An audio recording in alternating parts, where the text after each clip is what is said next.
मैं दिल्ली हूं। जयचंद संयोगिता के कक्ष में आता है। संयोगिता उसे बताती है कि वो पलाश क्षेत्र में शिव पार्वती के मंदिर में छत्र चढ़ाने जा रही है। तभी राजपुरोहित आता है और वो उन्हें बताता है कि श्रावणी एकादशी को महाराज अनंगपाल तोमर भी उसी मंदिर में छत्र चढ़ाने आ रहे हैं। इधर संयोगिता चकोरी के पास आती है और वहां कबूतर पवन राज समाचार लाता है कि मंदिर में छत्र चढ़ाने पृथ्वीराज चौहान आ रहे हैं।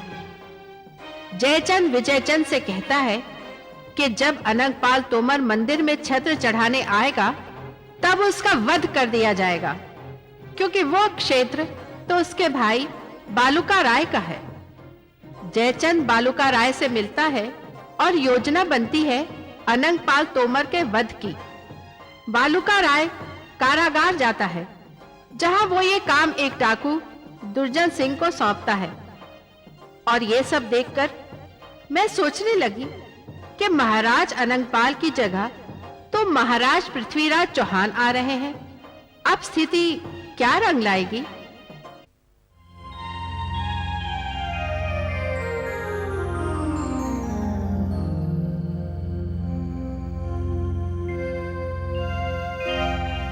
राजकुमारी,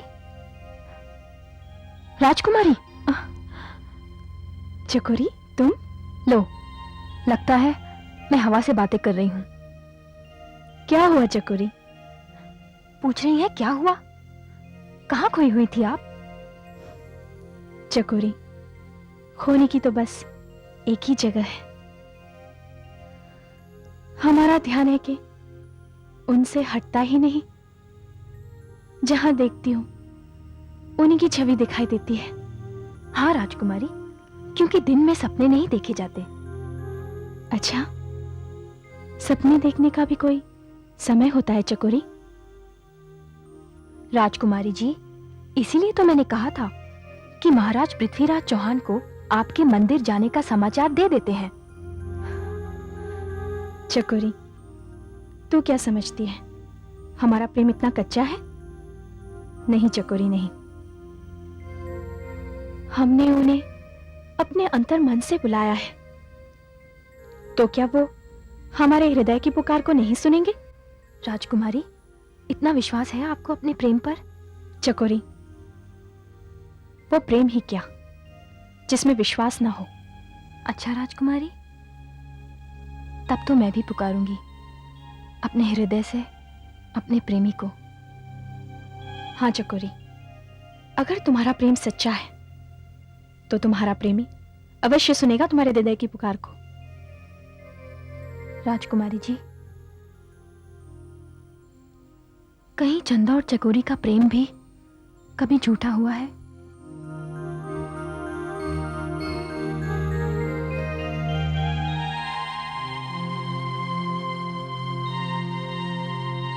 पुत्री, मासा, आप?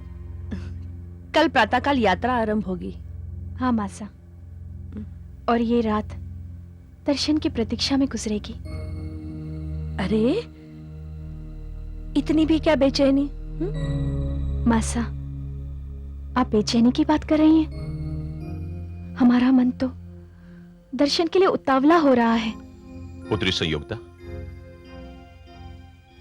बिल्कुल सच कहा तुमने। पिताजी, आप? हाँ पुत्री, तुम्हारी व्याकुलता देखकर हम बहुत प्रसन्न हुए। शिव पार्वती मंदिर में छत्र चढ़ाने की मन्नत मांगकर तुमने हमारे वंश पर बहुत बड़ा उपकार किया है। उपकार? वो कैसे पिताजी? पुत्री संयोगिता, मैंने सुना है कि श्रावणी एकादशी के दिन जो भी भगवान शिव पार्वती के मंदिर में जाता है, भगवान शिव पार्वती उसकी मनोकामना अवश्य पूर्ण करते हैं। और हमें आशा है कि इस बार हमारी मनोकामना भी अवश्य पूर्ण होगी।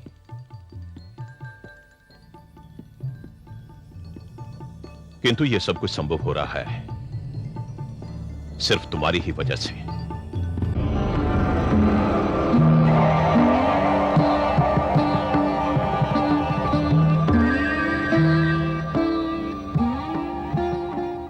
जय महाकाली।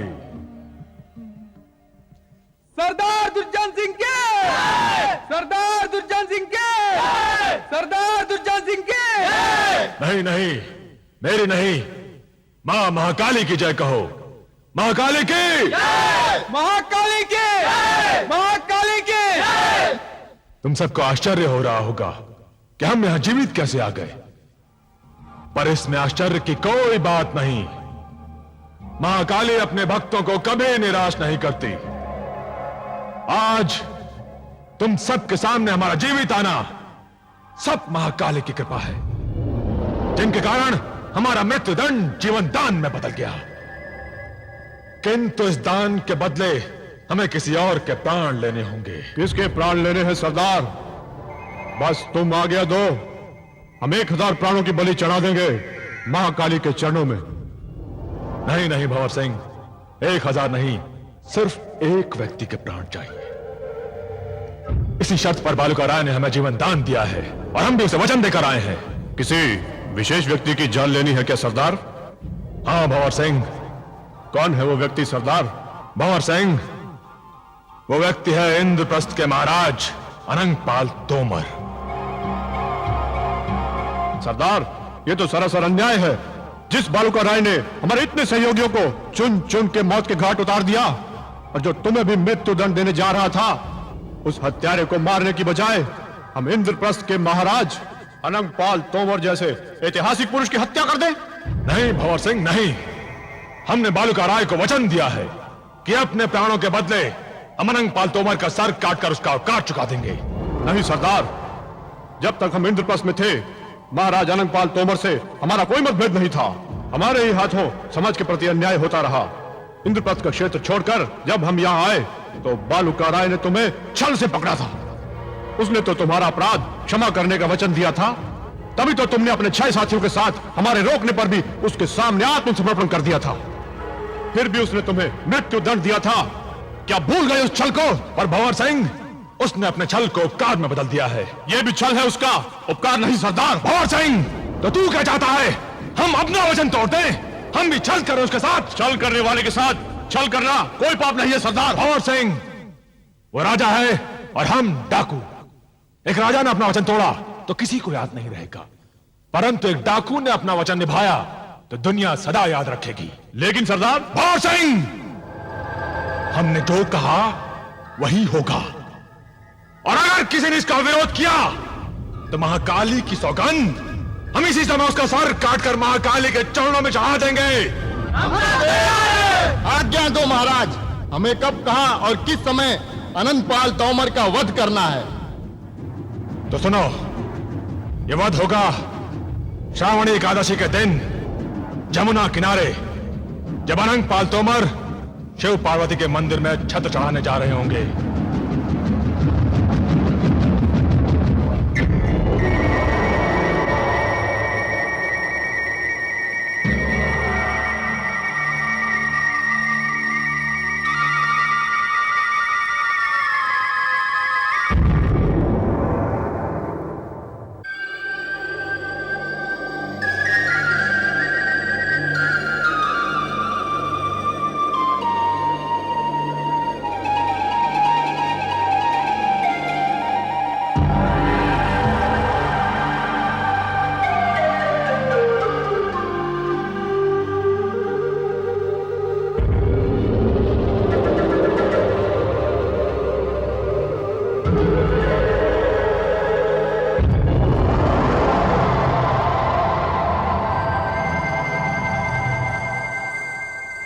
महाराज की जय हो।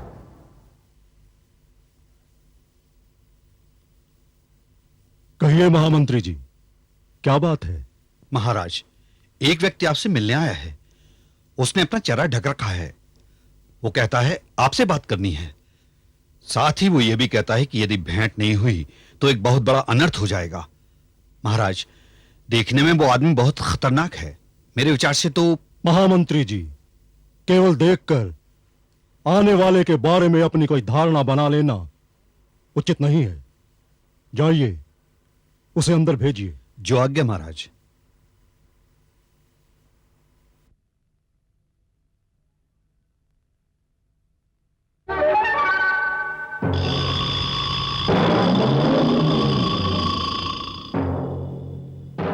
महाराज, यही है वो व्यक्ति। महाराज की जय हो। लगता है तुम किसी से छिपकर हमसे मिलने आए हो, मगर तुम्हारे लिए यहां कोई भय की बात नहीं है। अपने चेहरे से यह चादर हटा दो। महाराज, आपने सच कहा है। मैं अपनी जान हथेली पर लेकर आया हूं।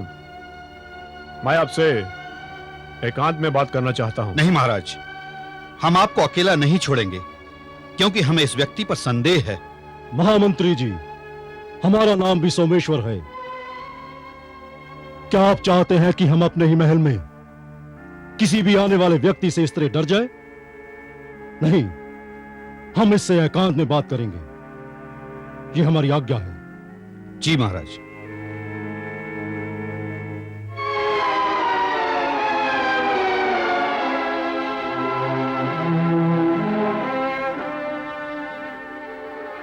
महाराज, मैं जानता हूं कि मेरा परिचय जानकर आपको कोई प्रसन्नता नहीं होगी, मगर स्थिति ही कुछ ऐसी है। मेरा नाम भंवर सिंह है और मैं डाकू दुर्जन सिंह का साथी हूं।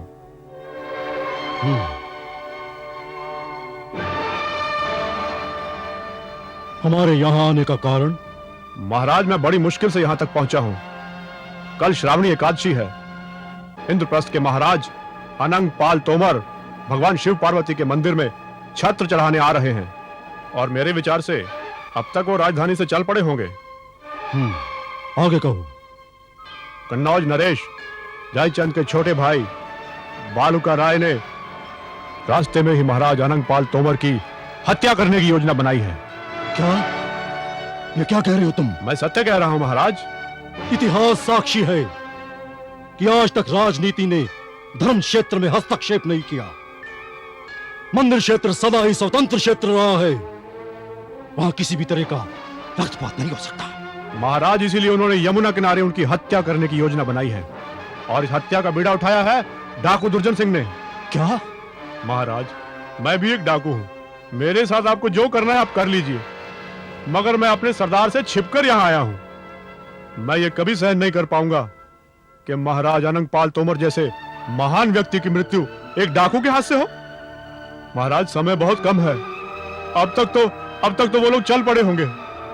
अगर समय होता तो मैं खुद इंद्रप्रस्थ जाता और महाराज अनंग पाल तोमर को इस दुर्भाग्यपूर्ण योजना की सूचना देता। अगर वो मुझे डाकू समझकर मेरी बात नहीं मानते तो मैं उनके चरणों में गिरकर अपने प्राण त्याग देता, मगर उन्हें वहां आने से रोकता। महाराज, भंवर सिंह, कौन कहता है कि तुम डाकू हो? तुमने तो मानवता के ऐसे कर्तव्य का पालन किया है जिसे इतिहास कभी नहीं भुला पाएगा। डाकू तुम नहीं हो। डाकू है बालूका राय, डाकू है जयचंद, डाकू है विजयचंद। मैं तुम्हारे इस उपकार का बदला जरूर चुकाऊंगा। ये ऋण है मुझ पर तुम्हारा। महाराज, वैसे तो मैं भी रहूंगा अपने दल के साथ, और चेष्टा करूंगा कि कोई अनहोनी घटना ना होने पाए।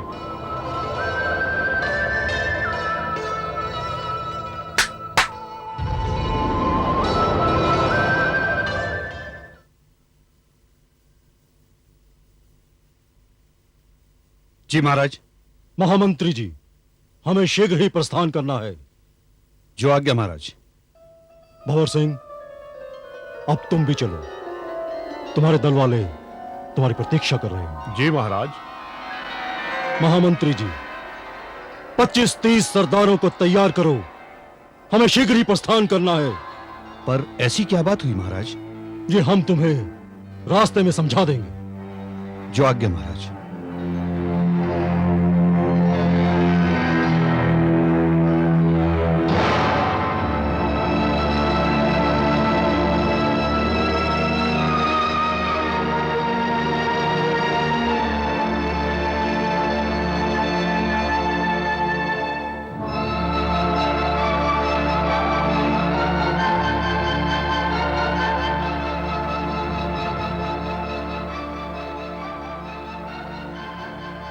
आका, सुल्तान मोहम्मद शहाबुद्दीन गौरी की खिदमत में गुलाम कुतुबुद्दीन हाजिर है।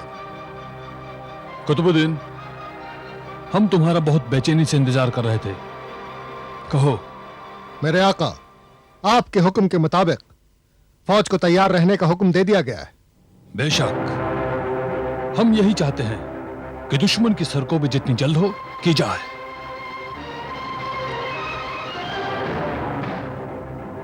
हम अपने मगरूर दुश्मन का सर अपने कदमों में झुका हुआ देखना चाहते हैं कुतुबुद्दीन। मेरे आका, मैं सिर्फ आपके हुक्म का मुंतजिर हूं और अल्लाह ने चाहा तो आपकी ये ख्वाहिश आपका गुलाम पूरी करेगा। कुतुबुद्दीन, पृथ्वीराज ने तुम्हारे सुल्तान की न सिर्फ ताकत को ललकारा है, बल्कि उसने हमारे वकार, हमारी इज्जत को भी ललकारा है। उसने हमारे बागी भाई और रक्कासा चित्ररेखा को पनाह देकर उसने तुम्हारे सुल्तान के जज्बात से खेलने की कोशिश की है। तुम्हें गिरफ्तार करके और फिर तुम्हें इस शर्त पर रिहा करके कि तुम हमें उसका यह पैगाम सुनाओ कि न वो सिंध का दाहिर है और न लाहौर का मलिक खुसरो, बल्कि वो इंद्रप्रस्थ का पृथ्वीराज चौहान है। पृथ्वीराज चौहान अपने गुरूर की हदों को पार कर चुका है। अगर उसे इस गुस्ताखी की सजा ना दी गई तो कुतुबुद्दीन, ये न सिर्फ हमारी बल्कि हमारे वकार की शिकस्त होगी। मेरे आका, आपके वकार की शिकस्त गुलाम की मौत होगी। कुतुबुद्दीन, हम फौज को कूच का हुक्म देने से पहले तुमसे दरियाफ्त करते हैं, क्या इस समय इंद्रप्रस्थ पर हमला करना मुनासिब रहेगा? मेरे आका, मेरा मुशाहिदा कहता है कि इंद्रप्रस्थ पर हमला करने के लिए अभी मौसम साजगार नहीं है। हम कुछ समझे नहीं कुतुबुद्दीन, तुम कहना क्या चाहते हो? मेरे आका, फौजी हिकमत अमली के तहत अगर हम इंद्रप्रस्थ पर हमला ना करके तब्रे हिंद पर हमला करें तो बेहतर होगा।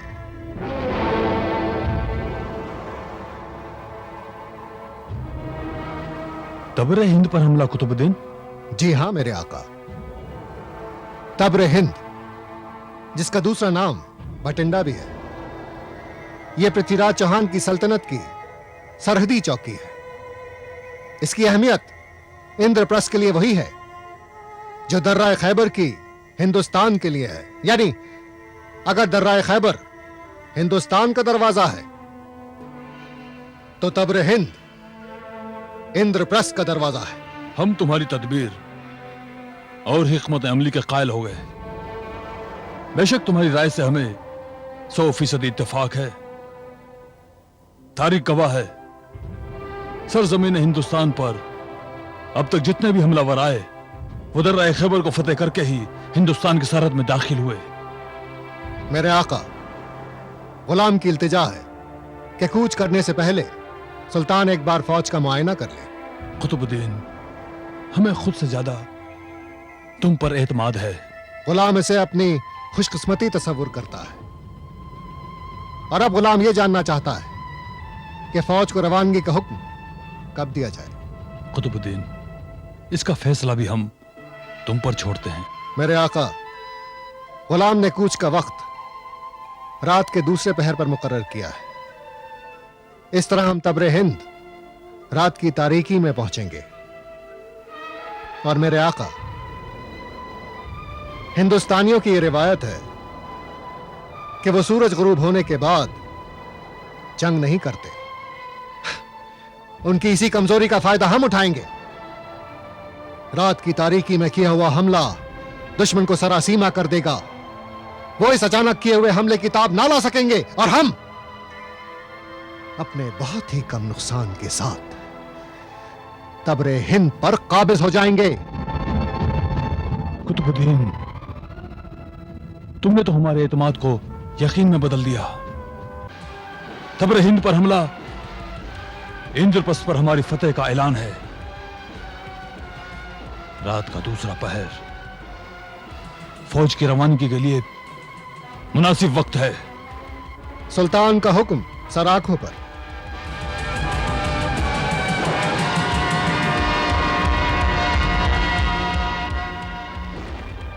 नस्र मिनल्लाहि व फतहुन करीब।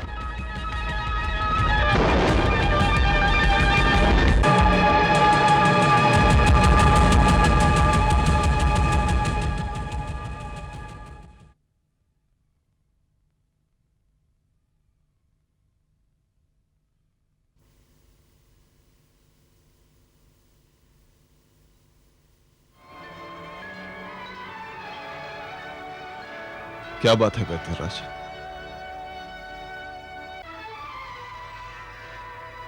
महाराज का शरीर अग्नि जैसा तप रहा है। ये ज्वर तो अपने समय पर ही उतरेगा। वैद्यराज, आप जिसे ज्वर कह रहे हैं ना, वो तो वीरों का उत्साह है। पुत्र पृथ्वीराज, मैं ठीक हो जाऊंगा। हाँ नाना सा, मां भवानी की कृपा से आप बिल्कुल ठीक हो जाएंगे। मगर ऐसी स्थिति में जबकि छत्र चढ़ाने की आपकी मन्नत पूरी करने के लिए मेरा मंदिर जाना आवश्यक है, और आपकी ये अवस्था, ये तो चिंता का विषय बन गई है। नहीं पुत्र, तुम मेरी चिंता बिल्कुल मत करो। मेरी चिंता तो भगवान शिव और माता पार्वती करेंगी। बस तुम तो मेरी मन्नत का छत्र चढ़ाने मंदिर चले जाओ। महाराज, महाराज, सामंत मीर हसन, आप यहां? गुस्ताखी के लिए माफी चाहता हूं हुजूर, बगैर इजाजत चलाया, मगर हालात ही कुछ ऐसे बन गए थे कि मैं। वैद्यराज जी, आप जाएं। जो आज्ञा महाराज। जी, कहो क्या हुआ? महाराज, वही हुआ जिसका डर था। मेरा अंदाजा बिल्कुल सच निकला महाराज।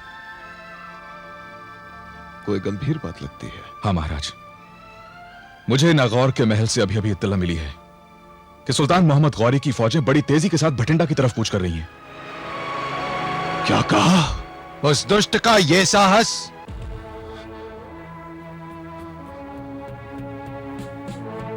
इसे कहते हैं परीक्षा की घड़ी। महाराज, आखिर बात क्या है?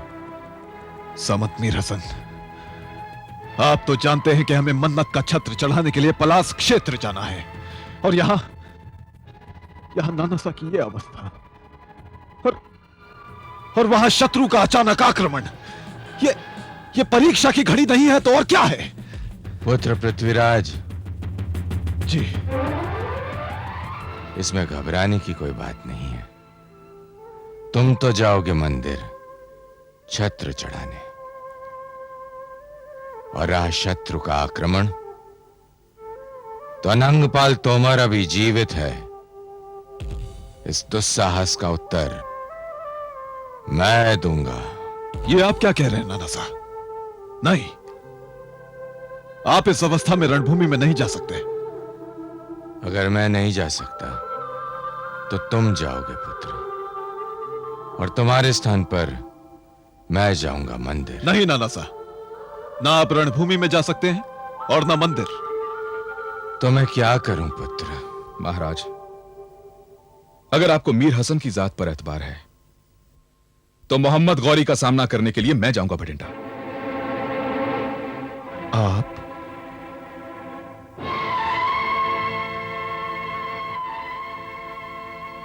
आप जाएंगे भटिंडा?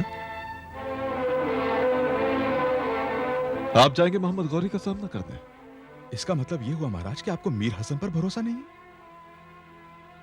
महाराज, मैंने आपकी फौज के 1000 जवानों को तुर्की फौज की तरह तालीम और तरबियत दी है, और मुझे पूरा यकीन है महाराज कि फौज का यह दस्ता मोहम्मद गौरी के हर हमले का जवाब तुर्की बतुर्की दे सकता है।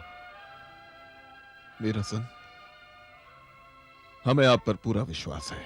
तो महाराज, मुझे भटिंडा जाने की इजाजत दीजिए, और आप मंदिर जाकर छत्र चढ़ाइए। और यकीन रखिए महाराज, जब तक आप अपनी फौजों के साथ भटिंडा नहीं पहुंच जाते, मीर हसन मोहम्मद गौरी को भटिंडा की सरहद पार करने नहीं देगा। और खुदा ना खास्ता अगर मोहम्मद गौरी की फौजों ने भटिंडा की सरहद पार कर ली, तो आप समझ लीजिएगा महाराज कि वो मीर हसन की लाश पर से होकर गुजरी है। महाराज, सुल्तान मोहम्मद गौरी का आप पर हमला करना सिर्फ मेरे और चित्ररेखा के सबब है। एक और मैंने चित्ररेखा को उनकी उकाबी नजरों से दूर करके उनके गुस्से पर तेल छिड़का है, और दूसरी ओर आपकी सल्तनत में पनाह लेकर आपको उनका दुश्मन बना दिया है महाराज।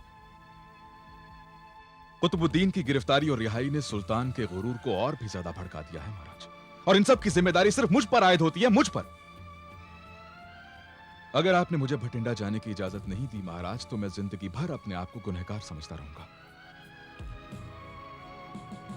यह बात ठीक है, महाराज के सुल्तान से मेरा खून का रिश्ता है, वो मेरे भाई हैं। मगर अब मैंने वो रिश्ता तोड़ दिया है। अब मैं आपका सामंत हूं महाराज, और मेरी वफादारी सिर्फ आपके लिए है।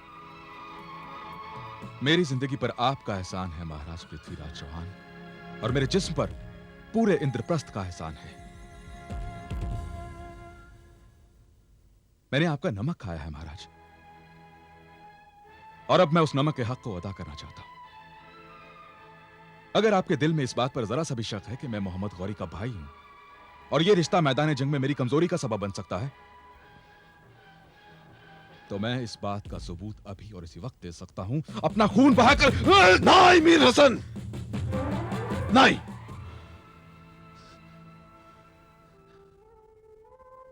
मीर हसन, हमने कभी तुम पर और तुम्हारी वफादारी पर शक नहीं किया, कभी नहीं किया।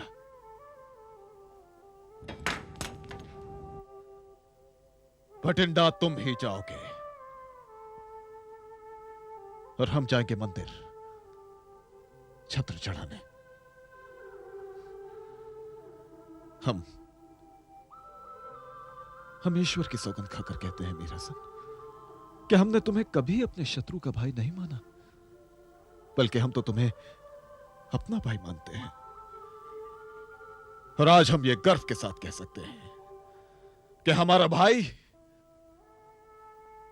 भाई अपनी मातृभूमि के लिए, अपने देश की रक्षा के लिए उस शत्रु से लड़ने जा रहा है जिसने हमारी सीमाओं की स्वतंत्रता और हमारे देश की स्वतंत्रता को छीन लेने का ऐलान किया है। भटिंडा तुम ही जाओगे मीर हसन, तुम ही जाओगे। हाँ मीर हसन,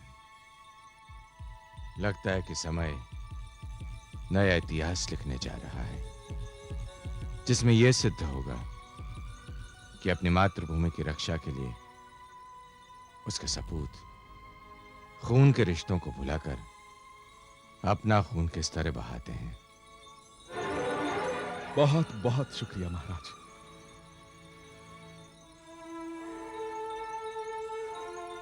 महाराज, अब आप देखिए कि मीर हसन अपने मादरे वतन की हिफाजत कैसे करता है। अगर इंद्रप्रस्थ की सरहद में उसकी आजादी मेरा खून मांग रही है, तो इस खून पर मेरा कोई हक नहीं है महाराज। इस खून पर सिर्फ इंद्रप्रस्थ का हक है। अब मुझे इजाजत दीजिए महाराज, ताकि मैं इंद्रप्रस्थ की सरहद की हिफाजत में अपनी जान हंसते हंसते कुर्बान कर सकूं।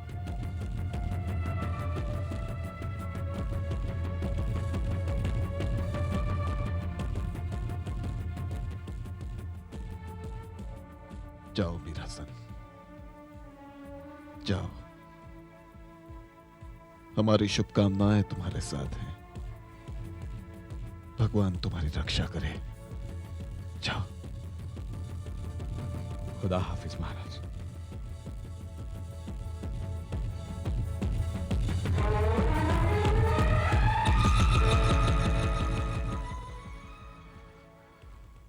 खुदा हाफिज।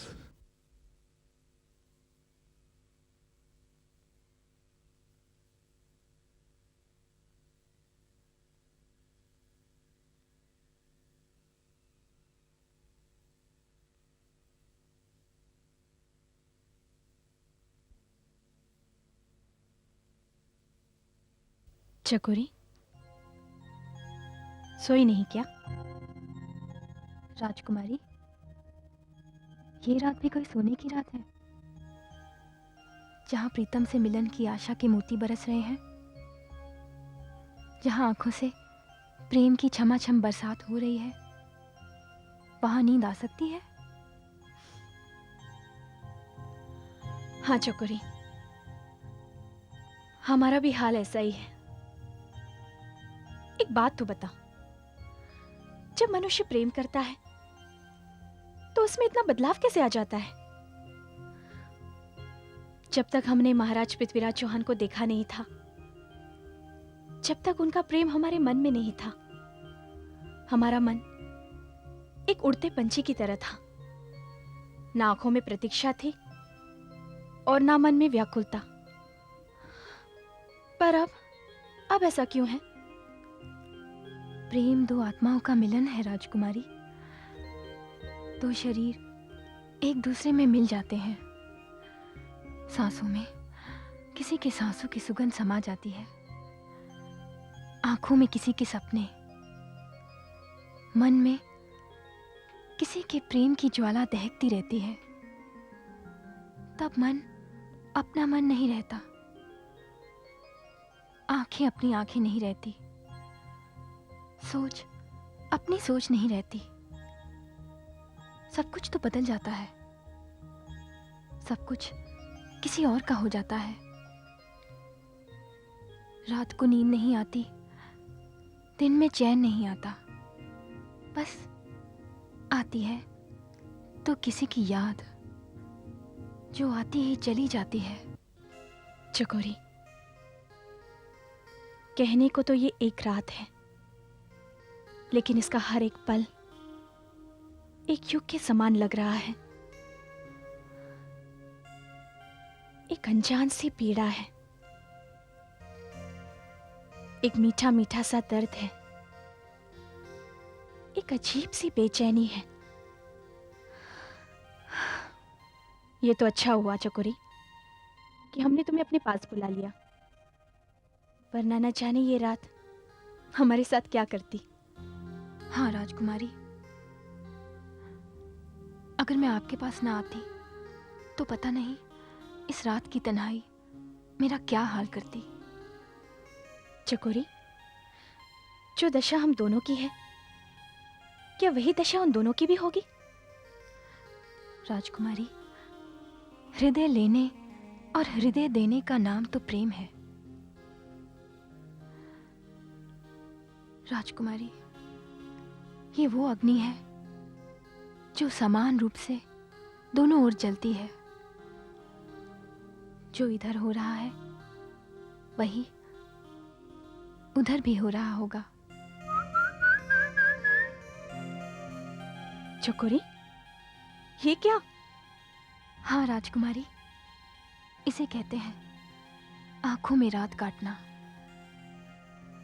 जब मिलन की घड़ियां पास आ जाती हैं तो आंखों से नींद रूठ जाती है, भोर बिन बुलाए आ जाती है, सवेरा अपने आने का संकेत दे रहा है।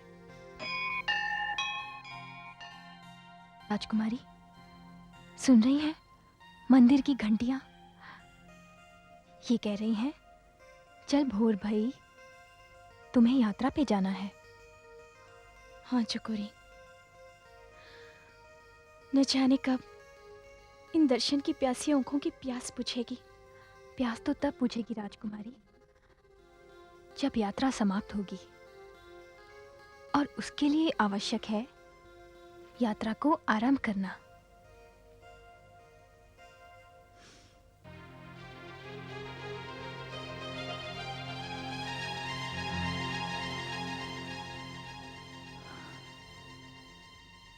हाँ चकोरी,